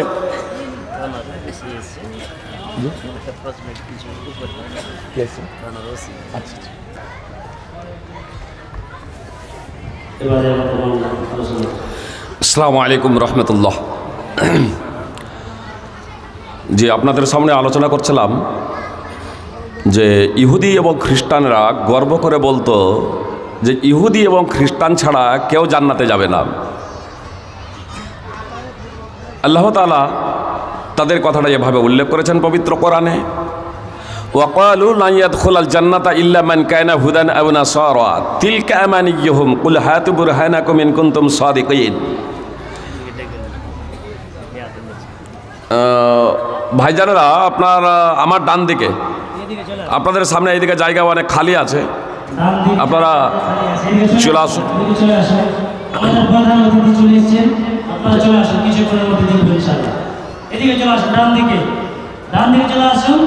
এবং যারা ভলেন্টিয়ার ভাইরা আছেন নিজ নিজ দায়িত্ব সার্থকভাবে পালন করবেন। মহিলাদেরকে দেখবেন, মহিলারা ভলেন্টিয়ার আছেন, তাদের পেছনে সুব্যবস্থা করতে বসা। ভাই এদিকে চলে আসুন। সুপ্রিয় ভাই এবং বোন, খুবই গুরুত্বপূর্ণ আলোচনা করতে যাচ্ছে। ইহুদি এবং খ্রিস্টানরা যে বলতো গর্ব করে যে ইহুদি এবং খ্রিস্টান হওয়া ছাড়া জান্নাতে যাওয়া যাবে না, আল্লাহ তাআলা তাদের কথাটা এভাবে উল্লেখ করেছেন যে তারা বলে ইহুদি অথবা খ্রিস্টান ছাড়া কেউ জান্নাতে যাবে না। আল্লাহ বলছেন তিলকা মানিয়ুহুম, এটা হচ্ছে তাদের দাবি, এটা হচ্ছে তাদের মিথ্যা আকাঙ্ক্ষা, এটা হচ্ছে তাদের আশা মাত্র, এটা হচ্ছে তাদের কল্পনা মাত্র। মুহাম্মদ সাল্লাল্লাহু আলাইহি সাল্লাম কুল হাতু বুরহানাকুম ইন কুনতুম সাদিকিন, মুহাম্মদ সাল্লাল্লাহু আলাইহি সাল্লাম আপনি তাদেরকে বলেন যে তারা যদি তাদের দাবিতে সত্যবাদী হয়, অর্থাৎ জান্নাতে যাওয়ার জন্য, স্বর্গে যাওয়ার জন্য যদি ইহুদি এবং খ্রিস্টান হতে হয়, তাহলে দলিল পেশ করো, তাহলে প্রমাণ পেশ করো। মুখের কথাই চলবে না। মুখে অনেকেই অনেক কথা বলতে পারে, যে মুখের কথাই চলবে না, দলিল পেশ করো। তারা দলিল পেশ করতে ব্যর্থ হয়েছে। আল্লাহ তাআলা বলছেন বালা, কেন নয়, কেন জান্নাতে যাবে না? তারপর আল্লাহ তাআলা স্পষ্টভাবে বলছেন মান আসলামা বালা মান আসলামা ওয়াজহাহু লিল্লাহি ওয়া হুয়া মুহসিনুন ফালাহু আজরুহু ইনদা রাব্বিহি ওয়ালা খাউফুন আলাইহিম ওয়ালা হুম ইয়াহজানুন। আল্লাহ তাআলা বলছেন বরং জান্নাতে যাবে তারা, স্বর্গে যাবে তারা। সুপ্রিয় ভাই এবং বোন, কথা একটু মনোযোগ দিয়ে শুনুন। এসআই এবং অন্যান্য যে সমস্ত মুসলিম ভাইরা আছেন তাদেরও আমি বিশেষভাবে আহ্বান জানাচ্ছি, কথাগুলো একটু মনোযোগ দিয়ে শুনবেন। ইসলাম হলো বিশ্ববিধাতা আল্লাহ তাআলা প্রদত্ত জীবন ব্যবস্থা। মুহাম্মদ সাল্লাল্লাহু আলাইহি সাল্লামের নিজস্ব মতবাদ নয়, এটা আমাদের মতবাদ নয়। আল্লাহ তাআলা প্রদত্ত জীবন ব্যবস্থা। আল্লাহ তাআলা বললেন প্রত্যেক সেই ব্যক্তি পুরুষ এবং মহিলা জান্নাতে যাবে, স্বর্গে যাবে, যে আল্লাহ তাআলার জন্য নিজেকে সমর্পণ করেছে, যে আল্লাহ তাআলার জন্য নিজেকে উৎসর্গ করে দিয়েছে এবং সৎ কর্ম করেছে। আল্লাহ বলছেন তার জন্য তার প্রতিপালকের কাছে রয়েছে প্রতিদান, তার প্রতিপালকের কাছে রয়েছে পুণ্য সওয়াব। তারা ভয়ভীত হবে না, তারা দুঃখিত হবে না। সূরা বাকারা 2 নম্বর সূরার 111 এবং 112 নম্বর আয়াত। সুপ্রিয় ভাই এবং বোন, কথা একটু মনোযোগ দিয়ে শুনবেন। আল্লাহ তাআলা স্পষ্টভাবে বললেন জান্নাতে যাবে কারা? যারা নিজেরা সমর্পণ করে দিয়েছে আল্লাহর কাছে, এক অদ্বিতীয় বিশ্ববিধাতার কাছে। যারা আল্লাহর কাছে সমর্পণ করেছে তারাই মূলত জান্নাতে যাবে। আর যারা নিজেদের আল্লাহর কাছে সমর্পণ করতে পারে নাই, তারা জান্নাতে যাবে না। আমরা জন্মগ্রহণ করেছি মানুষ হয়ে না মুসলিম হয়ে? জি, অনেকেরই ধারণা মুসলমান বা অমুসলমান, তাদের কাছে যেহেতু ডকুমেন্টস নেই, তথ্য নেই, এজন্য তারা মনে ভাবে আমরা মানুষ। কিন্তু মুহাম্মদ সাল্লাল্লাহু আলাইহি সাল্লাম, যিনি নবী রাসূলের সম্রাট, সমস্ত নবী রাসূলের সম্রাট। জি, কথা খুব মনোযোগ দিয়ে শুনুন। আমরা ঈসা আলাইহিস সালামকেও নবী মানি। শ্রদ্ধা তো এই জায়গাতেই যে খ্রিস্টানরা এবার মুহাম্মদ সাল্লাল্লাহু আলাইহি সাল্লামকে নবী মেনে নেবে। আমরা মুসা আলাইহিস সালামকেও নবী মানি। শ্রদ্ধা তো এই জায়গাতেই যে এবার ইহুদিরা মুহাম্মদ সাল্লাল্লাহু আলাইহি সাল্লামকে নবী বলে মেনে নেবে। পৃথিবীতে যত নবী রাসূল এসেছে সবাইকে আমরা নবী রাসূল বলে বিশ্বাস করি। শ্রদ্ধা তো এই জায়গাতেই যে মুসলিমরা মুহাম্মদ সাল্লাল্লাহু আলাইহি সাল্লামকে রাসূল বলে মেনে নেবে। এমনকি শ্রীরাম কৃষ্ণ ও শ্রীরাম চন্দ্র ও শ্রীকৃষ্ণ, শ্রীরামচন্দ্র ও শ্রীকৃষ্ণ যদি আপন যুগে নবী থেকে থাকেন তাহলে প্রত্যেক মুসলমান তাদেরকে নবী বলে বিশ্বাস করেন, এ কথা আমি বলছি। আর যদি নবী ছিলেন না তাহলে কোনো প্রশ্নই নেই নবী মানার। যাদের নাম পবিত্র কোরআন এবং সুন্নাহ স্পষ্টভাবে এসেছে তাদের স্পষ্টভাবে নবী বলে বিশ্বাস করি, যেমন মুসা এবং ঈসা। খ্রিস্টানেরা যাকে যিশু বলে। আর যে সমস্ত নবী রাসূলের নাম স্পষ্টভাবে পবিত্র কোরআন এবং সুন্নাহ নেই তাদেরকে স্পষ্টভাবে নবী বলি না। তাহলে ঈমান রাখি পৃথিবীতে যত নবী রাসূল এসেছে তাদের নবী বলে বিশ্বাস করি।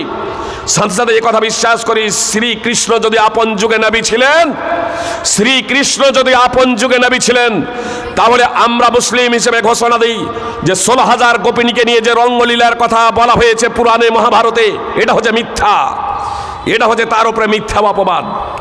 যদি নবী ছিলেন, আর যদি নবী ছিলেন না তাহলে প্রশ্নই নাই। তার কারণ বেদ, পুরাণ, উপনিষদ, মহাভারত, রামায়ণ ইত্যাদি যে সমস্ত গ্রন্থ আছে সেই সমস্ত গ্রন্থ এখন অরিজিনাল রূপে নেই। এমনকি তাওরাত এবং ইনজিল, বাইবেল, ওল্ড টেস্টামেন্ট, নিউ টেস্টামেন্টও অরিজিনাল রূপে নেই। আর এর অন্যতম কারণ হলো সেই সমস্ত গ্রন্থের হেফাজত আল্লাহ তাআলা নেন নাই। এটা প্রমাণ করতে পারবেন না বেদ দ্বারা, এটা প্রমাণ করতে পারবেন না উপনিষদ, মহাভারত, রামায়ণ দ্বারা। যেই গ্রন্থের আমি সংরক্ষণের দায়িত্ব নিয়েছি এটা আল্লাহর বাণী, এটা কোনো ধর্ম হিন্দু পণ্ডিত এ কথা বলতে পারেন না। যে একদা আমি বেলডাঙ্গা আশ্রমে গিয়েছিলাম, সেখানে আমি বললাম, যখন উনি বললেন যে আমরা আপোষেতে ঝগড়া করি না, আমি বললাম আমরা আপোষে ঝগড়া করি না এটা ঠিক আছে, কিন্তু আমাদের যারা জনগণ আছে বা মুসলমান বা হিন্দু আপোষে বিভিন্ন জায়গায় বিভিন্ন সময় যে ঝগড়াপাত ইত্যাদি এরকম শুরু হচ্ছে, আমরা যদি সবাই এক হয়ে যাই তাহলে তো কোনো ঝামেলাই নাই। আমি বললাম আপনিও বলছেন এক স্রষ্টা, আমিও বলছি স্রষ্টা, নামের মধ্যে পার্থক্য থাকতে পারে, যে নামের মধ্যে পার্থক্য থাকতে পারে সেটা আলাদা বিষয়।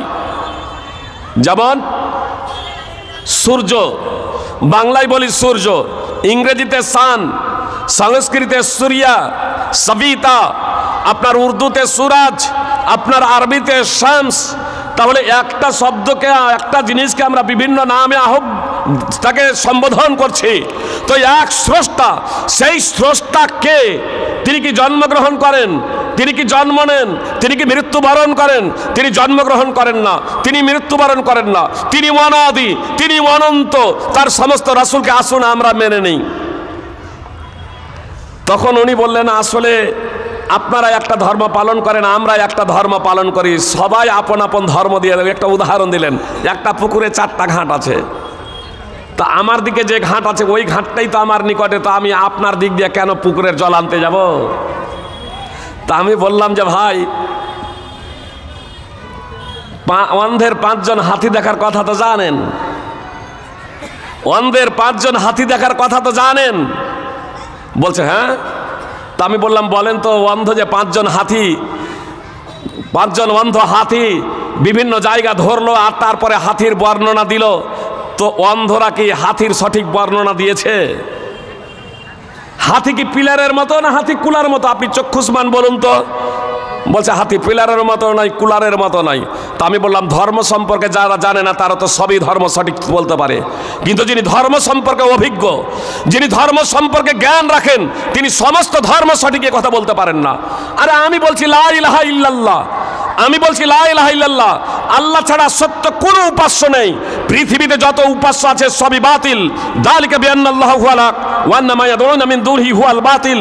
এটা এজন্যই যে আল্লাহ তাআলাই হলেন চূড়ান্ত সত্য এবং বাস্তব, আর তারা আল্লাহকে বাদ দিয়ে যাদেরকে ডাকে তারা হলো মিথ্যা, তারা হলো কল্পিত, তারা হলো বানাওয়াট। তো আপনি আমাকে বলছেন যে আপনি বলেন লা ইলাহা ইল্লাল্লাহ, আপনার তাকেও আমি শ্রদ্ধা করি। তাহলে শ্রদ্ধা করলেন কখন? যখন আপনি বলবেন যে আল্লাহ ছাড়া যত দেবতা উপাস্য আছে সব বাতিল, তখনই না শ্রদ্ধা করা হবে। সুপ্রিয় ভাই এবং বোন, তো আমি তো এক অদ্বিতীয় বিশ্ববিধাতার প্রতি ঈমান আনয়ন করেছি সুপ্রিয় ভাই এবং বোন। এবং আমি কি বলি, কথা খুব মনোযোগ দিয়ে শুনুন, ওয়া মুসলিম যারা আছেন তারাও কথা খুব মনোযোগ দিয়ে শুনুন। এখানে আমিত্বর কোনো ব্যাপার না, অহংকার গর্বের কোনো ব্যাপার না। সুপ্রিয় ভাই এবং বোন, কথা মনোযোগ দিয়ে শুনুন। প্রত্যেকটা শিশু মুসলিম হিসেবে জন্মগ্রহণ করে। আরে মানুষের পেটে জন্মগ্রহণ করে তো মানুষ তো হবেই, ছাগল হবে না। প্রত্যেক প্রত্যেকটা শিশু মুসলিম হিসেবে জন্মগ্রহণ করে। আপনি বলুন না প্রত্যেকটা শিশু ইহুদি হিসেবে জন্মগ্রহণ করে, দলিল দেন। প্রত্যেকটা শিশু খ্রিস্টান হিসেবে জন্মগ্রহণ করে। আপনি বলুন না প্রত্যেকটা শিশু হিন্দু হিসেবে জন্মগ্রহণ করে, ব্রাহ্মণ হিসেবে জন্মগ্রহণ করে, শূদ্র হিসেবে জন্মগ্রহণ করে। যদি তাই যদি হয় তাহলে উঁচ নিচ জাতপাতকে কেন্দ্র করে আজকের মাটিতেও, আজকের ভারতবর্ষেও কেন জাতপাত এবং বর্ণ বৈষম্য? একই টিউবওয়েলের পানিকে কেন্দ্র করে আপনার রক্তপাত হচ্ছে, একই বেঞ্চে বসা যাবে না, উচ্চ নিচ জাত, আপনার বর্ণ বৈষম্য। আপনার মনুসংহিতায় তো লেখাই আছে, ধর্মামাচষ্টে যশ্বই বাদশতি ব্রতং সোহসং বৃতং নামতম সহতনৈব মজ্জতি। সবাই বেদ পাঠ করতে পারে না, সবারই বেদ পাঠ করার অধিকার নেই। আপনার সাধারণ মানুষ যারা আছে বেদ পাঠ করার অপরাধে তাদের সোহসং নামক নরকে যেতে হবে। বলছে বিদ্যাংশ ব্রাহ্মণ দৈবতং মহৎ, ব্রাহ্মণ শিক্ষিতই হোক আর অশিক্ষিতই হোক সে হলো মহান দেবতা। জি, আর আমি বলছি সে যতই বড় আল্লামা হোক না কেন, সে যদি পবিত্র কোরআন এবং সুন্নাহ অনুযায়ী জীবনযাপন না করে, পবিত্র কোরআন এবং সুন্নাহ থেকে মুখ যদি ফিরিয়ে নেয়, তাহলে সে নরকে যাবে। সে সম্মানিত না, সে পথভ্রষ্ট, সে গোমরা। সুপ্রিয় ভাই এবং বোন, আর এজন্যই মির্জা গোলাম আহমদ কাদিয়ানীকে আমরা পথভ্রষ্ট বলেছি।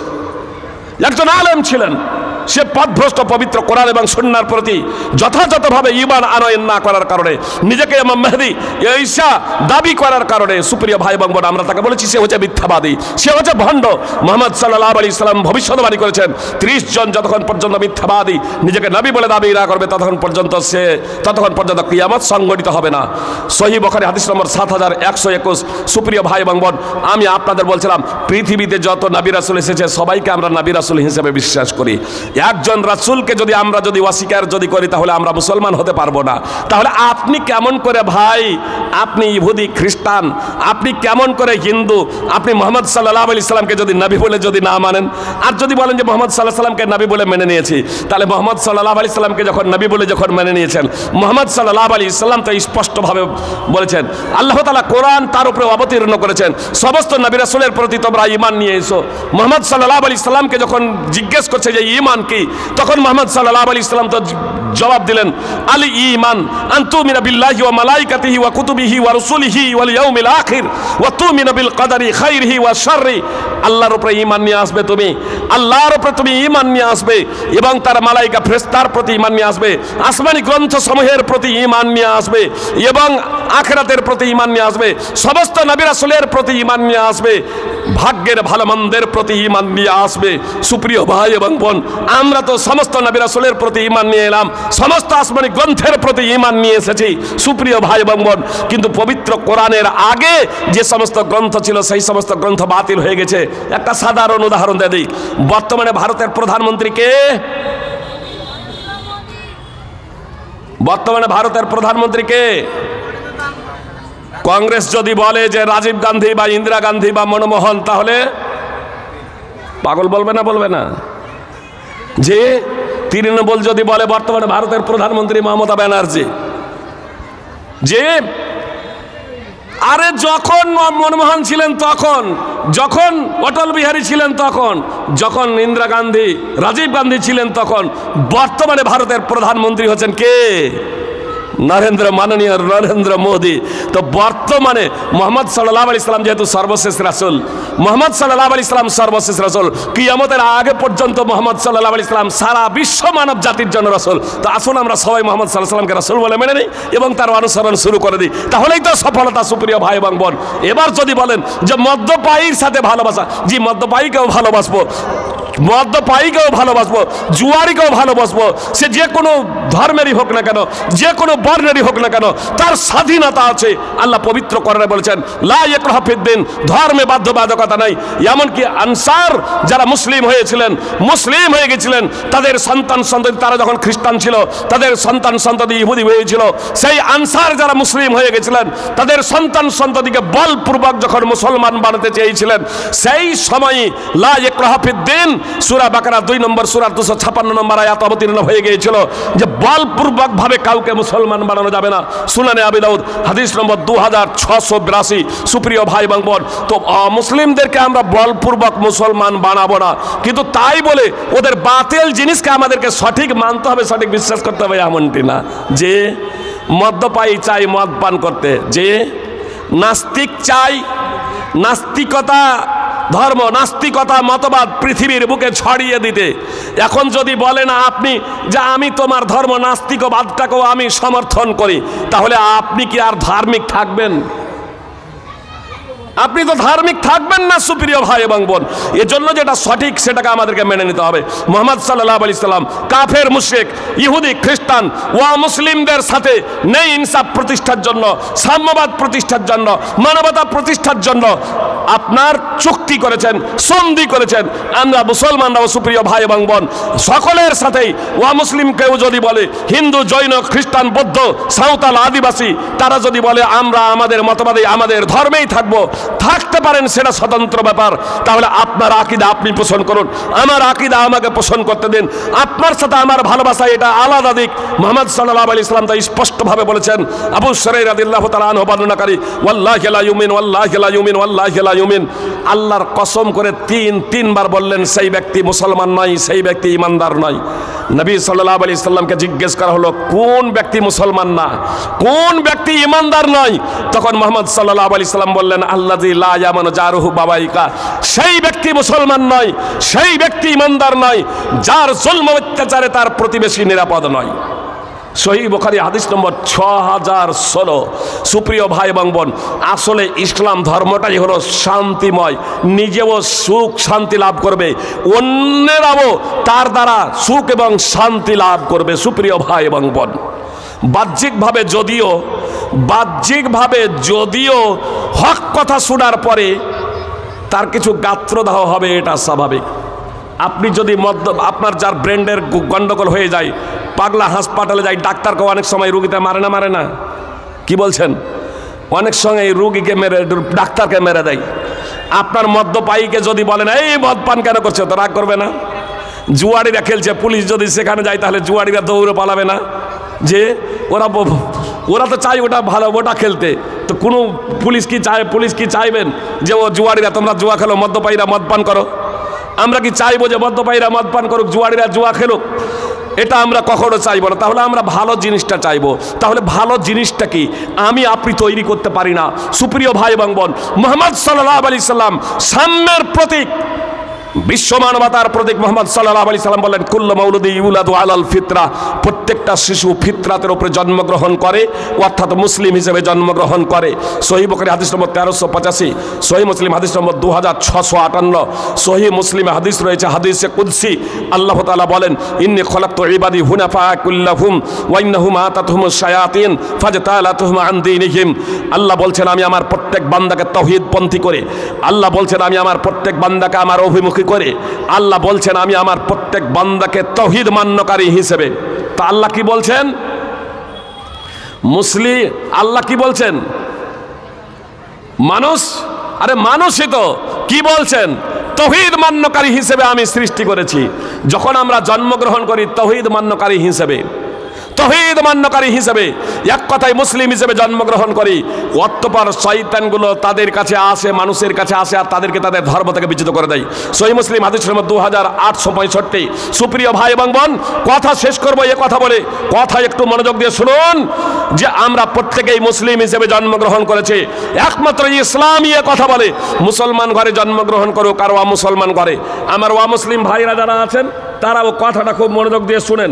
আমার মুসলিম ভাইরা যারা আছেন তারাও কথাটা খুব মনোযোগ দিয়ে শুনেন। যদি আমরা শিশু অবস্থায় মৃত্যুবরণ করতাম, আপনারা যদি শিশু অবস্থায় মৃত্যুবরণ করতেন, আপনাদের ঘরেও যারা জন্মগ্রহণ করেছে, সে হোক শূদ্রের ঘরে, সে হোক আদিবাসীর ঘরে, হোক সে সাঁওতালের ঘরে, হোক সে ইহুদি খ্রিস্টানের ঘরে, হোক সে মুসলমানের ঘরে, যে কোনো ঘরেই জন্মগ্রহণ করুক না কেন, তারা যদি ওই শিশু অবস্থায় মৃত্যুবরণ করত, তাহলে ইসলাম বলে যে তারা স্বর্গে যাবে, তারা জান্নাতে যাবে। সামরা বিন জুনদাব রাদিয়াল্লাহু তাআলা আনহু সূত্রে বর্ণিত হাদিস খুব দীর্ঘায়িত। আমি শুধু একটা পয়েন্ট বলবো। আপনারা সহিহ বুখারী 86 নম্বর হাদিস এবং সহিহ বুখারীর হাদিস নম্বর 7047। আপনার 6 খণ্ডে যে সহিহ বুখারী অনুবাদ আছে সেই অনুবাদের আপনার ক্রমিক নম্বর মিলিয়ে দেখবেন, পুরো হাদিস পড়বেন। নবী সাল্লাল্লাহু আলাইহি সাল্লাম ইয়াকোদা যখন দুইজন ফেরেশতা জিবরিল এবং মিকাইল আলাইহিস সালাম মুহাম্মদ সাল্লাল্লাহু আলাইহি সাল্লামকে নিয়ে গিয়েছিলেন, সেই সময় মুহাম্মদ সাল্লাল্লাহু আলাইহি সাল্লাম দেখলেন এক বৃদ্ধকে দেখলেন মুহাম্মদ সাল্লাল্লাহু আলাইহি সাল্লাম। আপনার সেই মুহাম্মদ সাল্লাল্লাহু আলাইহি সাল্লাম দেখলেন একজন বৃদ্ধ এবং তার আশেপাশে কিছু শিশু আপনার কচি কাচারা বসে আছে। তো মুহাম্মদ সাল্লাল্লাহু আলাইহি সাল্লাম জিজ্ঞেস করলেন ফেরেশতাদের, এই বৃদ্ধ লোকটাকে? এবং মুহাম্মদ সাল্লাল্লাহু আলাইহি সাল্লাম জিজ্ঞেস করলেন, এই কচি কাচারা কে? তখন ফেরেশতারা জবাব দিলেন, এই বৃদ্ধ লোকটা হচ্ছেন ইব্রাহিম আলাইহিস সালাম, আর তার আশেপাশে যারা বসে আছে এরা হচ্ছে কুল্লু মাউলুদিন মাতা আলাল ফিতরাহ, যারা ফিতরাতের উপরে মৃত্যুবরণ করেছে সেই সব শিশুরা, অর্থাৎ যারা ছোটবেলায় মারা গেছে সেই সব শিশুরা, সেই সব ছেলে মেয়েরা। নবী সাল্লাল্লাহু আলাইহি সাল্লাম এই ঘটনাটা একদা সাহাবীদের সামনে বর্ণনা করছেন, আর তখন কিছু সাহাবী প্রশ্ন করে বসলেন, আল্লাহ রাসূল ওয়া আওলাদুল মুশরিকিন, মুশরিকদের ছেলে মেয়েরা কোথায়? মুশরিকদের ছেলে মেয়েরা কোথায়? তো মুহাম্মদ সাল্লাল্লাহু আলাইহি সাল্লাম বললেন, ওয়া আওলাদুল মুশরিকিন, মুশরিকদের ছেলে মেয়েরা ওই ইব্রাহিম আলাইহিস সালামের আশেপাশে বাগিচাতেই রয়েছে। সহিহ বুখারী হাদিস নম্বর 7047, ফাতুল বারী সহ দ্রষ্টব্য। এত দ্বারা কি বুঝতে পারলাম? আদিবাসী ঘরে জন্ম হোক, সাঁওতালের ঘরে জন্ম হোক, যে কোনো ঘরেই জন্ম হোক না কেন, শিশু অবস্থায় মৃত্যুবরণ করলে তারা জান্নাতে যাবে, স্বর্গে যাবে। এটা কিন্তু অন্যান্য ধর্মাবলম্বীরা বলে না।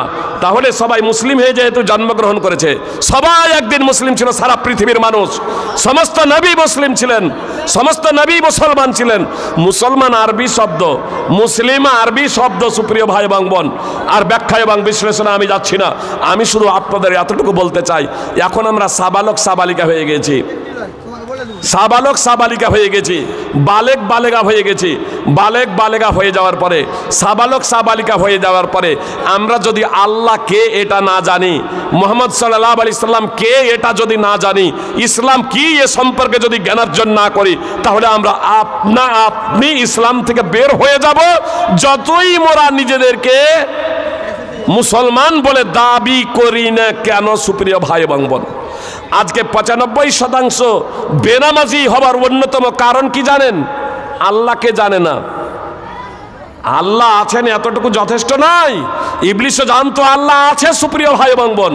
এবং পৃথিবীর অধিকাংশ মানুষ আল্লাহকে বিশ্বাস করে, এ কথা পবিত্র কোরআন আল্লাহ নিজেই বলেছেন, ওয়ামা ইউমিনু আকসারুহুম বিল্লাহি ইল্লা ওয়া হুম মুশরিকুন।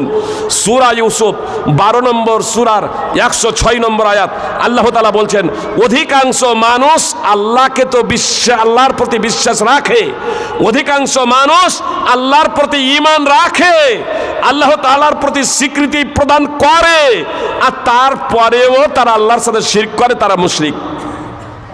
তা আল্লাহ বলছেন অধিকাংশ মানুষ মুশরিক। পবিত্র কোরআনে সুপ্রিয় ভাই এবং বোন, আপনার শিরক কত বড় অপরাধ, কত বড় অপরাধ! আপনার জান্নাত হারাম হয়ে যাবে, জাহান্নাম অবধারিত হয়ে যাবে। ইন্নাহু মান ইউশরিক বিল্লাহি ফাকাদ হারামাল্লাহু আলাইহিল জান্নাহ ওয়া মাওয়াহুন নার ওয়া মা লিয-যালিমিনা মিন আনসার। সূরা মাইদা 5 নম্বর সূরার 52 নম্বর আয়াত, সুপ্রিয় 72 নম্বর আয়াত। সুপ্রিয় ভাই এবং বোন, আল্লাহ তাআলা বলেন, ঈসা আলাইহিস সালামের প্রেক্ষাপটে ঈসা আলাইহিস সালাম বনি ইসরাঈলদের বলেছিলেন, যে কেউ আল্লাহ তাআলার সাথে শরীক করবে, আল্লাহ তার জন্য জান্নাতকে হারাম করে দেবেন এবং তার ঠিকানা হবে জাহান্নাম। এটা তার জন্য কোনো সাহায্যকারী থাকবে না, সুপ্রিয় ভাই এবং বোন। এজন্য আমাদেরকে মুসলিম হতে হবে, সুপ্রিয় ভাই এবং বোন। জন্মগত মুসলমান, আমরা জন্মগত মুসলমান সবাই ছিলাম, মুসলিম অমুসলিম সবাই জন্মগত মুসলমান ছিলাম। কখন? যতক্ষণ পর্যন্ত সাবালক সাবালিকা হয়নি। সাবালক সাবালিকা হয়ে যাওয়ার পরে আমাদের জেনে বুঝে মুসলিম হতে হবে, অথবা জেনে বুঝে মুসলিম থাকতে হবে, অন্যথায় আমরা অমুসলমান হয়ে যাব, সুপ্রিয় ভাই এবং বোন। একটা উদাহরণ দিয়ে আপনাদের বুঝতে সুবিধা হবে। 5-7 বছর বয়সে আমাদের আধার কার্ড করা হয়েছে না হয়নি? ছেলেদের, আমাদের ছেলে মেয়েদের 5-7 বছর বয়সে আধার কার্ড করা হয়েছে। ভারতের মাটিতে আপনার সাবালক হয় ছেলেরা 21 বছর বয়সে, তাই না? কি বলছেন? বিয়ে শাদী, ছেলের বয়স 21, মেয়ের বয়স 18। নাবালক অবস্থায় বিয়ে দেওয়া যাবে না, সুপ্রিয় ভাই এবং বোন। তাহলে 18 এবং 21 সাবালক এবং সাবালিকা, সুপ্রিয় ভাই এবং বোন, 18 এবং 21 সাবালক সাবালিকা, এটা ভারতীয় দৃষ্টিকোণ থেকে আপনাদের বলছি। আপনার ওই 5-7 বছর বয়সে, 5-7 বছর বয়সে যে আধার কার্ডগুলো করা হয়েছে, সাবালক হওয়ার পূর্ব মুহূর্তে আপনার 15-16 বছর বয়স হয়ে যাওয়ার পরে সেই কার্ডগুলো যদি আপডেট না করা হয়, আর সেই কার্ড দিয়ে যদি যেদিন সাবালক সাবালিকা হয়ে যাবেন সেই দিন যদি আপনি ওই আপডেট না করে 5-7 বছর বয়সে যে আধার কার্ড করা হয়েছিল সেই কার্ড দিয়ে আপনি যদি পাসপোর্ট করেন, তাহলে পাসপোর্ট হবে? কোনো সরকারি কাজে সেটা কাজ করা যাবে? কোনো কাজ আর করা যাবে না সুপ্রিয় ভাই এবং বোন। কেন? তখনকার মতো ওটা অচল, আবার আপডেট করতে হবে। অনুরূপভাবে মুসলিম তো সবাই ছিলাম, সাবালক সাবালিকা হয়ে যাওয়ার আগেই আমাকে আপনাকে আল্লাহকে, মুহাম্মদ সাল্লাল্লাহু আলাইহি সাল্লামকে, ইসলাম কি সে সম্পর্কে জ্ঞানার্জন করতেই হবে এবং সেই অনুযায়ী আমাকে আপনাকে জীবনযাপন করতে হবে সুপ্রিয় ভাই এবং বোন। একটা বিষয় আপনাদের সামনে বলি সুপ্রিয় ভাই এবং বোন, শিরকের অনেক বিভাগ আছে। আজকে মুসলিম জাতিরা ভীত এবং সন্ত্রস্ত কেন জানেন? একটা শুধু কথা আপনাদের বলি, আজকে ক্ষমতায় কে আছে ভারতের মাটিতে? কেন্দ্রে ক্ষমতায় কে? বিজেপি। এই ভারতবর্ষের মাটিতে মুসলিমরা আপনার শাসন ক্ষমতা ধরে রেখেছিল না রাখেনি? এই ভারতবর্ষকে শাসন করেছে না করেনি? কত বছর? 700 বছর। 700 বছর এই ভারতবর্ষের মাটিতে মুসলমানরা শাসক হিসেবে ছিল। সেই সময় কি হিন্দুরা বিপদে ছিল? হিন্দু ধর্মটা বিপদে ছিল? কোনো ঐতিহাসিক কথা বলতে পারেন নাই, কোনো ঐতিহাসিক কথা বলে যান নাই যে হিন্দুরা বিপদে ছিল, হিন্দু ধর্মটা বিপদে ছিল। যে আজকেও মালয়েশিয়াতে হিন্দুরা অত্যন্ত সংখ্যালঘু, ইন্দোনেশিয়ায় হিন্দুরা অত্যন্ত সংখ্যালঘু, আরব কান্ট্রিতে অমুসলিমরা অত্যন্ত সংখ্যালঘু। সেখানে তারা কি ভীত সন্ত্রস্ত অবস্থায় আছে? তারা কি বিপদে আছে? যে কংগ্রেসের আমলে ওই এতটা বিপদে ছিল না, বিজেপির আমলে যতটা বিপদে।